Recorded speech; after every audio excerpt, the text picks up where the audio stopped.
नमस्कार। हाल में जो पहलगांव में हमला हुआ जी उसके बाद से भारत और पाकिस्तान के बीच तनाव तो काफी बढ़ गया है। जी बिल्कुल।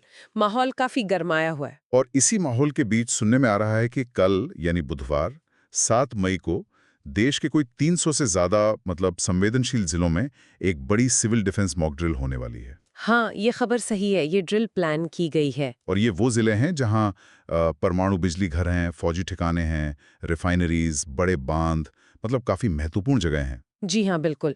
ये स्ट्रेटेजिक लोकेशंस वाले जिले हैं। और ड्रिल में कह रहे हैं कि हवाई हमले वाले सायरन बजेंगे, ब्लैकआउट होगा, बत्तियां बुझाई जाएंगी और तो और बंकरों वगैरह की सफाई भी होगी। ये सब सुनकर तो थोड़ा चिंता होती है। देखिए, ये गतिविधियां सुनने में गंभीर जरूर लगती हैं, पर इसका मतलब ये नहीं निकालना चाहिए कि कोई जंग बिल्कुल सर पर है। अच्छा। जी, असल में ये जो पूरी प्रक्रिया है, ये सिविल डिफेंस नियमावली 1968 के तहत आती है। 1968? 1968, काफी पुरानी। हाँ, पुरानी है। और इसीलिए इसे अब क्या कहते हैं, आज के हिसाब से अपडेट किया जा रहा है। वो नियम ज्यादातर पारंपरिक युद्ध के लिए थे। अब खतरे बदल गए हैं। तो ये ड्रिल एक तरह से हमारी तैयारी को परखने का और जो अलग-अलग एजेंसियां हैं उनके बीच तालमेल को बेहतर बनाने का तरीका है। ये कोई युद्ध का संकेत नहीं है। ओके, तो ये पुरानी व्यवस्था को आज की जरूरतों के हिसाब से तैयार करने जैसा है। तो फिर ये सिविल डिफेंस जिले ये होते क्या हैं? क्या ये हर वक्त अलर्ट पर रहते हैं? नहीं, हर वक्त अलर्ट पर नहीं। सिविल डिफेंस जिले असल में सरकार चुनती है। ये वो इलाके हैं जहां आपातकालीन स्थितियों से निपटने के लिए खास तैयारी रखी जाती है। जैसे जंग, हवाई हमला या कोई और बड़ा हमला। ये जिले एक तरह से कंट्रोल सेंटर जैसे काम करते हैं। Control centre? हाँ, यहाँ वॉलंटियर्स को ट्रेनिंग दी जाती है, ऐसी ड्रिल करवाई जाती हैं और जो अलग-अलग सरकारी विभाग हैं और आम लोग हैं उनके बीच कोऑर्डिनेशन तालमेल बनाया जाता है। समझ गया। और ये मॉक ड्रिल जो कल होनी है, इसका मतलब हुआ कि सब कुछ बिल्कुल असली जैसा करके देखेंगे? Siren, blackout? बिल्कुल बिल्कुल। मॉक ड्रिल का मतलब ही यही है, असली आपात स्थिति का अभ्यास। हाँ। इसमें सायरन पर जाकर चेतावनी सिस्टम चेक करते हैं, ब्लैकआउट करके देखते हैं कि अंधेरे में काम कैसे चलेगा, लोगों को सुरक्षित जगहों पर ले जाने की प्रैक्टिस करते हैं। हाँ? मकसद बिल्कुल साफ है, लोगों को तैयार करना, ताकि अगर सच में कोई मुसीबत आए तो घबराहट कम हो, नुकसान कम हो। और अभी जो हालात हैं, जैसे पहलगाम घटना हुई, उसको देखते हुए इस बार की ड्रिल का महत्व कुछ ज्यादा है। देखिए, महत्व तो हमेशा ही होता है ऐसी ड्रिल्स का, लेकिन हाँ, हाल की घटनाओं के बाद ये जरूर हमारी तैयारियों को परखने का एक अहम मौका है। सही। इससे केंद्र, राज्य और जिला स्तर के अधिकारियों के बीच का जो तालमेल है वो और बेहतर होगा।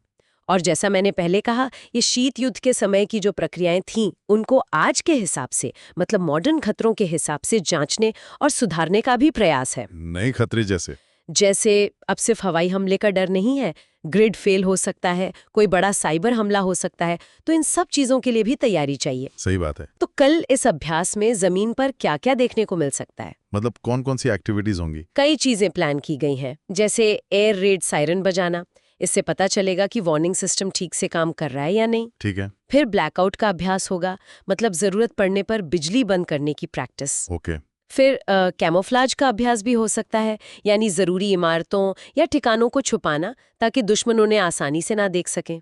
दिलचस्प। लोगों को खतरनाक इलाकों से निकालकर सुरक्षित जगहों पर ले जाने का अभ्यास, जिसे इवैक्यूएशन ड्रिल कहते हैं। और हो सकता है स्कूलों, दफ्तरों में लोगों को फर्स्ट एड की ट्रेनिंग दी जाए या बताया जाए कि इमरजेंसी में शांत कैसे रहें। और इसमें शामिल कौन कौन लोग होंगे? क्या सिर्फ सरकारी कर्मचारी? नहीं नहीं, इसमें कई लोग शामिल होते हैं।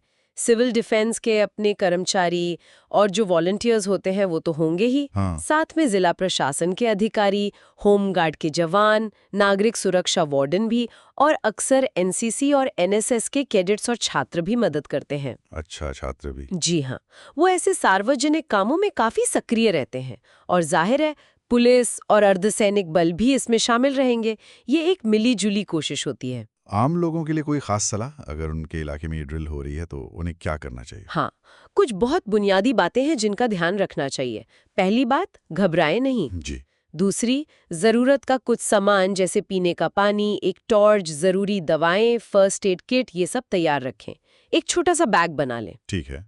जानकारी के लिए सिर्फ सरकारी ऐलान या भरोसेमंद स्रोतों पर ही ध्यान दें, अफवाहों से बचें। ये बहुत जरूरी है। बिल्कुल। और अधिकारी जो भी निर्देश दें उनका पालन करें। अगर आपके इलाके में कोई ट्रेनिंग या अभ्यास हो रहा है और मुमकिन है तो उसमें हिस्सा लें। तैयारी ही सबसे बड़ा बचाव है। अच्छा, ये ड्रिल हो गई, उसके बाद क्या क्या इसकी कोई समीक्षा वगैरह होती है? हाँ, बिल्कुल। ड्रिल पूरी होने के बाद जितने भी राज्य और केंद्र शासित प्रदेश इसमें शामिल हुए हैं उन सबको एक डिटेल रिपोर्ट देनी होती है। रिपोर्ट में क्या होता है? उसमें उन्हें बताना होता है कि अभ्यास कैसे हुआ, क्या क्या किया गया, क्या नतीजे निकले, क्या अच्छा हुआ, कहाँ कमी रह गई और आगे क्या सुधार किए जा सकते हैं। इस रिपोर्ट से फिर आगे की प्लानिंग में मदद मिलती है। तो कुल मिलाकर ये जो पूरी कवायद है, ये असल में हमारी तैयारी को और पुख्ता करने और जो पुरानी व्यवस्थाएं हैं उन्हें आज की चुनौतियों के हिसाब से बेहतर बनाने के बारे में। डरने की बात नहीं, बल्कि तैयार रहने की बात है। बिल्कुल सही कहा आपने। ये तैयारी और अपडेशन का मामला है। और यहाँ एक बात और सोचने वाली है। बताइए। कि ये तो हो गए सरकारी स्तर के अभ्यास, पर इनके अलावा हम और आप, मतलब आम नागरिक, अपने लेवल पर, अपने मोहल्ले या कम्युनिटी में आपस में मिलकर किसी भी तरह की मुसीबत का सामना करने के लिए खुद को और कैसे मजबूत बना सकते हैं, इस पर भी हमें सोचना चाहिए। सामुदायिक लचीलापन जिसे कहते हैं। हाँ, ये बहुत अहम नुक्ता है।